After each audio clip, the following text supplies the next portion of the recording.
வணக்கம். செல்வகுமாரின் அதிகாலை வானிலை ஆய்வறிக்கை. அதிகாரப்பூர்வ வானிலை அறிக்கைக்கு இந்திய வானிலை ஆராய்ச்சித்துறை அறிக்கையை பார்க்கவும். 2024 செப்டம்பர் 7 சனிக்கிழமை அதிகாலை நிலவர வானிலை பதிவு. இன்றைய அறிக்கையில் கடந்த 24 மணி நேர மழைப்பொழிவு மற்றும் வானிலை அமைப்பு, எதிர்பார்க்கக்கூடிய மழைப்பொழிவு, வரக்கூடிய நாட்களின் வானிலை, அடுத்தடுத்த நிகழ்வுகள் வழித்தடம் எது, தீவிரம் எங்கே, உங்கள் ஊருக்கு கனமழை பொழிவு, பரவலான மழைப்பொழிவு எப்படி, எப்பொழுது, தென்மேற்கு பருவமழை தீவிரம் எப்பொழுது, வடகிழக்கு பருவமழை எப்படி, இவையெல்லாம் இதில் பார்ப்போம். கடந்த 24 மணி நேர மழைப்பொழிவை பொறுத்த வரைக்கும் நேற்றைக்கு சென்னையில் நாம் ஒரு வாரத்திற்கு முன்பே 6ஆம் தேதி அதிகாலை, 7ஆம் தேதி அதிகாலை, 8ஆம் தேதி அதிகாலை என்று 3 அதிகாலையை குறிப்பிட்டிருந்தோம். அதிகாலை நேரத்தில் நள்ளிரவுக்கு பின் 1 மணி, 2 மணி, 3 மணிக்குள்ள மழைப்பொழிவு கிடைக்கும் என்றோம். இன்றைக்கும் மழைப்பொழிவு சென்னைக்கு. சென்னை மணலி 36 மில்லிமீட்டர், 4 சென்டிமீட்டர் கிட்ட நெருக்கமாக பெய்திருக்கு, 3.5 சென்டிமீட்டர். அடுத்தபடியாக Puzhal 33 millimetre, 36 millimetre Manali, 33 millimetre Puzhal. Thiruvottiyur 26 millimetre, Royapuram 24 millimetre, Tondiarpet 24 millimetre, Manali 19 millimetre, மணலியில் ஒரு பகுதி. மேலும் பார்த்தீங்கன்னா Vanagaram 15 millimetre, Ice House 12 millimetre, Teynampet 11 millimetre, Ambattur 11 millimetre, Kodambakkam 11 millimetre, Kolathur 10 millimetre, Thiruvika Nagar 9 millimetre. இவையெல்லாம் மில்லிமீட்டர் 9, அதாவது 1 சென்டிமீட்டருக்குள்ளார பெய்ததெல்லாம் அறிவித்திருக்கேன். அதுக்கு கீழே பார்த்தீங்கன்னா நிறைய இடங்களில் மலர் காலனி, அண்ணா நகர், மதுரவயல், அடையாறு, வளசரவாக்கம், சோழிங்கநல்லூர், கத்திவாக்கம், பெருங்குடி, மாதவரம், ஆலந்தூர் இன்னும் நிறைய இடங்களில் நனைக்கும் மழைகள் இருந்திருக்கிறது.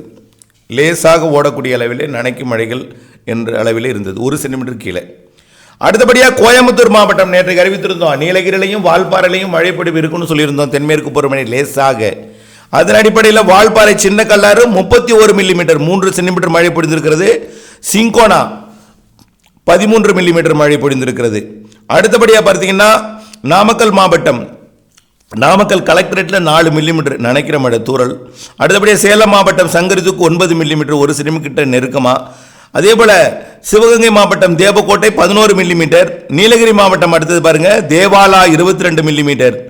அங்கேயும் அதாவது வால்பாறை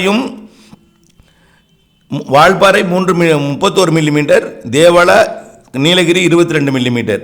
அடுத்தபடியாக பார்த்தீங்கன்னா Gudalur Bazaar 21 millimetre, upper Gudalur 20 millimetre, Woodbriar estate 19 millimetre, Harrison Malayalam metre, Cherumulli 18 millimetre, Parwood 15 millimetre. அடுத்தபடியாக நடுவட்டம் 12 மில்லிமீட்டர், அவலாஞ்சி 10 மில்லிமீட்டர். இதெல்லாம் மேற்கு பகுதி இது எல்லாமே. அடுத்தபடியாக பார்த்தீங்கன்னா திருப்பூர் மாவட்டம், Tiruppur collector camp office 10 millimetre பெய்திருக்கிறது. அடுத்து காங்கயம் 6 மில்லிமீட்டர். திருப்பூர் சவுத் நேற்றைக்கு அவினாசியில் கூட ஒரு மழைப்பொழிவு, ஒரு சுற்று வட்டாரத்தில் எங்கும் பெய்யாத ஒரு குறிப்பிட்ட இடத்துல அவினாசி புறநகர் பகுதியில். இப்படிப்பட்ட வானிலையை நாம் எதிர்பார்த்திருந்தோம். மன்னார்குடியில் நேற்றைக்கு திருவாரூர் மாவட்டம் மன்னார்குடி,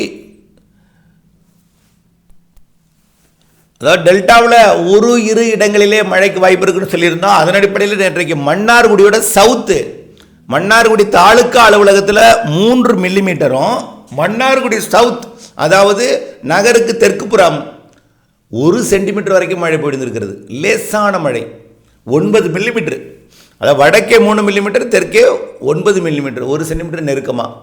இப்படி உள்ளிக்கோட்டையில் இன்னும் கொஞ்சம் கூட, அதாவது உள்ளிக்கோட்டை மன்னார்குடி இடைப்பட்ட பகுதியில் 1-2 சென்டிமீட்டர் வரைக்கும் மழை பொழிந்திருக்கிறது. அது மழைமானி இல்லாத இடம்.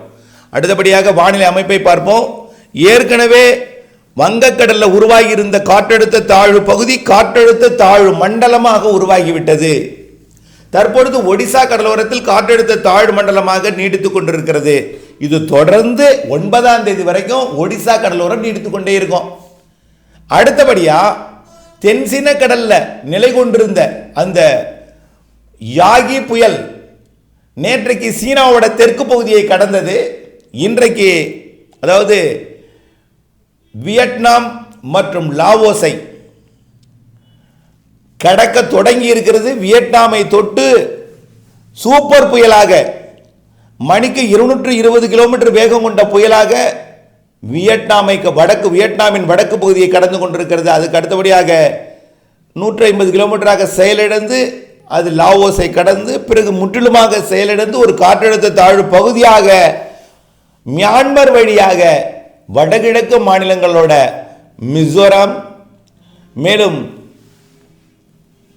அசாம், மேகாலயா வழியாக வங்கதேசத்தோட வடக்கு பகுதி வழியாக மத்திய மேற்கு வங்க பகுதிக்கு, மேற்கு வங்கத்தோட மத்திய பகுதிக்கு வந்து வங்கக்கடலில் நீடித்துக் கொண்டிருக்கக்கூடிய காற்றழுத்த தாழ்வு மண்டலம் 9ஆம் தேதி செயலிழந்து ஒரு காற்றழுத்த தாழ்வு பகுதியாக கரை கடக்கும்.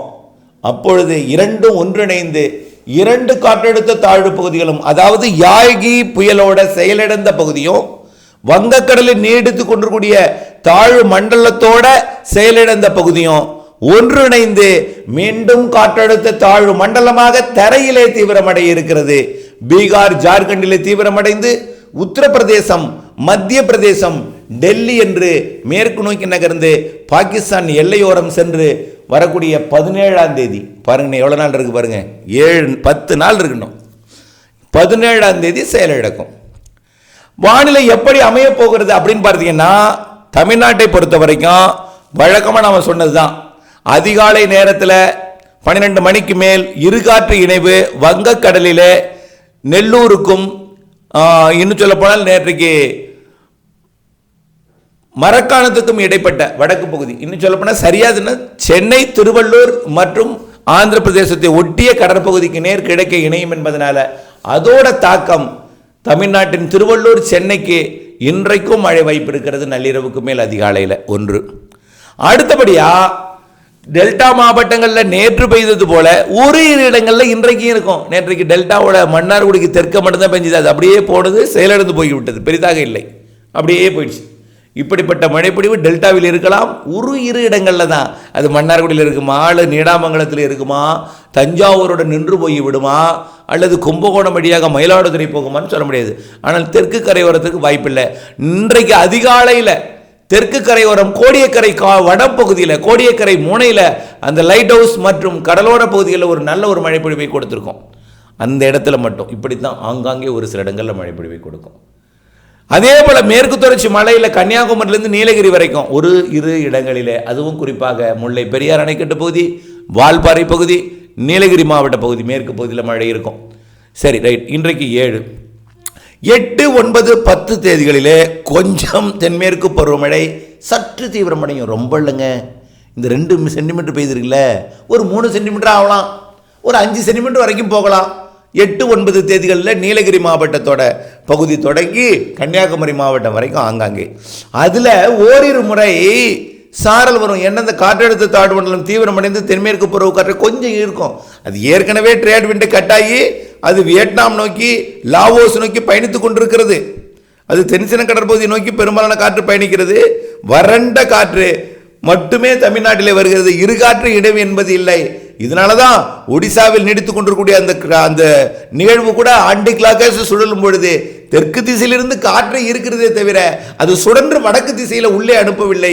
இருகாற்று இணைவு என்பது எப்படி முன்னாடி தெலுங்கானாவிலையும் விஜயவாடாவிலையும் இருகாற்று இணைவை ஏற்படுத்தி வெள்ளப்பெருக்கு ஏற்படுத்தியதோ அந்த மாதிரியான அமைப்பு இப்பொழுதைக்கு இல்லை.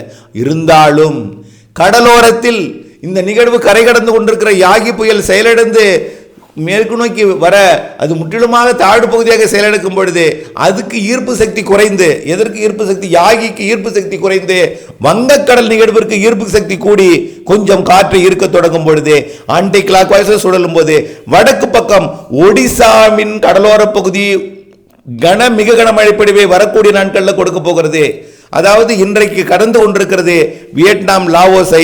நாளை முற்றிலுமாக அது கடந்து செயலிழக்கும் பொழுது 8ஆம் தேதி 9, 10, 8, 9, 10 தேதிகளிலே ஒடிசா, 8, 9, 10 தேதிகளிலே ஒடிசாவின் கடலோர பகுதிகளுக்கு மிக கனமழை பொழிவு வாய்ப்பு தெரிகிறது.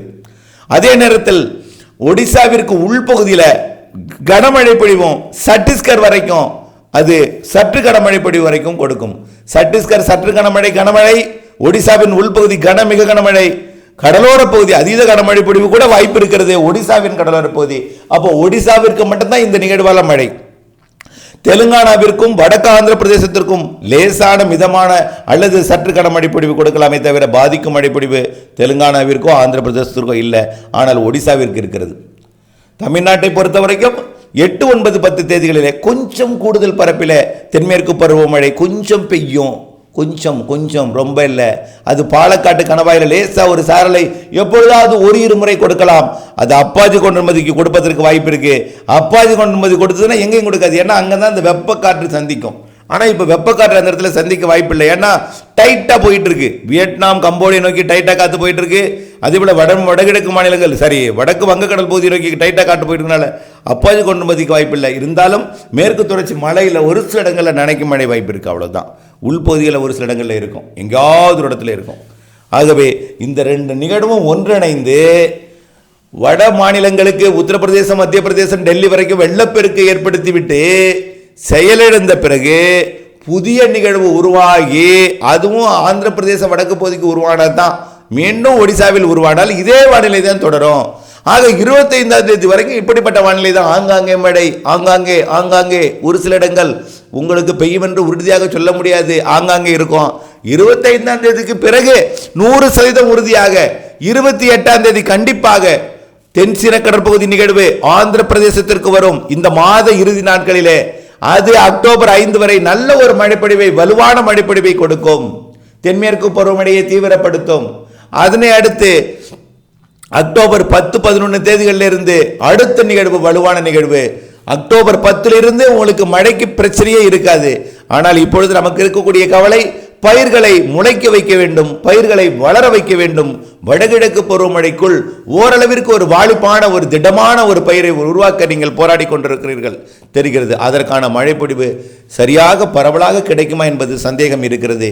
ஆகையின் காரணமாக மழை எதிர்பார்க்காமல் முடிந்தவரை ஆற்றில் பயணித்துக் கொண்டிருக்கக்கூடிய ஆற்றிலே மிக நல்ல ஒரு ஃபோர்ஸா தண்ணி போயிட்டு தான் இருக்கு.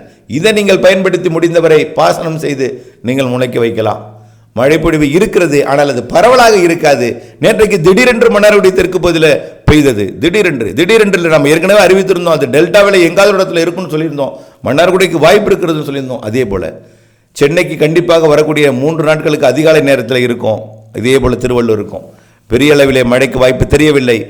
வெப்பம் அதிகரிக்க போகிறது. இப்போ பாருங்க, இப்போ வங்கக்கடலில் இருக்கக்கூடிய நிகழ்வு அதாவது ஆந்திர பிரதேசத்தில் நிலை கொண்டிருந்தது. இப்போ முழுமையாக ஒடிசாவுக்கு போயிட்டு இன்னும் வடக்கத்தான் போகும். ஒடிசா மேற்கு வங்க பகுதிக்கு போகும்பொழுது முழுமையாக அந்த நிகழ்வோட இணையும் பொழுது காற்று முற்றிலுமா திசை மாறிடும், மழைக்கு சாதகம் மிகவும் குறைந்து விடும். அப்படி இருந்தால் இடிமழை ஒரு சில இடங்கள்ல இருக்கும், அதுவும் பரவலாக இருக்காது. இடிமழைக்கு முன்பு வெப்பம் அதிகரிக்க போகிறது. இப்பயே வெப்பம் அதிகம்தான். இப்பயே இன்றைக்கே 36 டிகிரி செல்சியஸ் இருந்துட்டு தான் இருக்கு. அதிகபட்ச வெப்பம் பெரும்பாலும் இந்த டெல்டா மாவட்டங்களில் தான் இருக்கும்.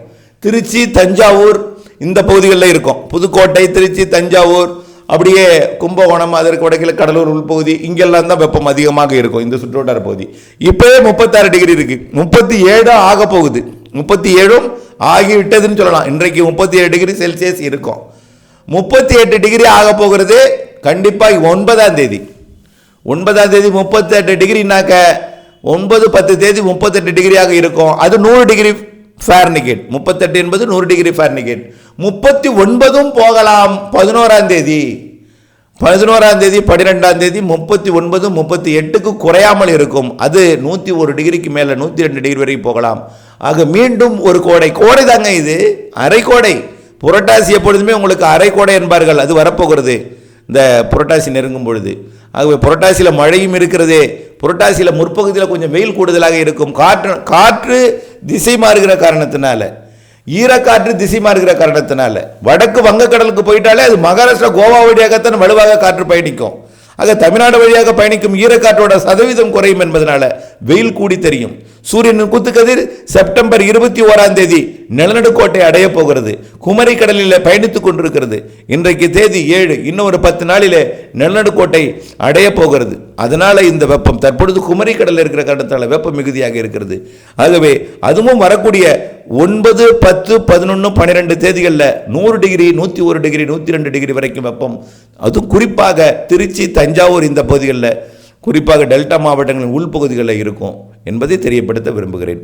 தொடர்ந்து வானிலை மாறுதல் அப்டேட்ஸ் அறிந்திருக்க வேண்டும். தயவு செய்து இதுவே இறுதி அறிக்கை அல்ல. நிகழ்வுகள் வழித்தட மாறலாம், நிகழ்வுகளுக்கு வானிலை அமைப்பு மாற்றலாம். ஆகவே தொடர்ந்து வானிலை அப்டேட்ஸ் மாறுதல் அறிந்து திட்டமிட்ட பணி செய்து லாபம் அடைய அன்போடு கேட்டுக்கொள்கிறேன். நன்றி.